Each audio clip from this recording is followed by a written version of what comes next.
në atë rast ja ka mbitur edhe fëmijën. Dhe e drejta për përfaqësim nuk pi takoj ka me ligj gruas. Pra, Shyrete Berisha, duke ditur që ka qenë nënë dhe bashkëshorte dhe ka jetuar në atë shtëpi, përderisa Kunati ka bërë gjithë pasurinë dhe nuk ja ka njohur të drejtën, tani ku kemi kaluar në procedurë gjyqësore kemi parë që ligji është i madh dhe ligji vjen kundërshtim edhe me Kushtetutën e Republikës së Kosovës, sepse Kushtetuta ka paraportë se bashku dhe femna janë të barabartë në aspektin e barazisë ligjore dhe në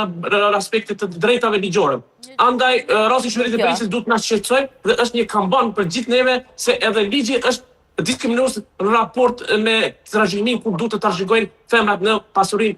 të cilën takon. Qoftë si nën, qoftë si bashkëshorte, por në këtë rast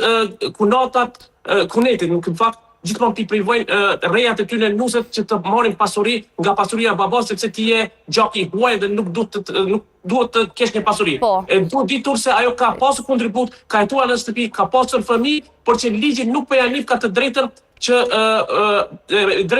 që pasuria të kalojë tek rejat e nusja, sepse në këtë rast ja ka mbitur fëmijën. Pra shifini ku ka dhe çfarë peripeti ka hekur zonja Shyrete, por fatmirësisht e ka fituar çështën dhe Kushtetuta e ka thyer në rivendosjes dhe sa informacion asaj nuk është njoftë e drejta e kontributit.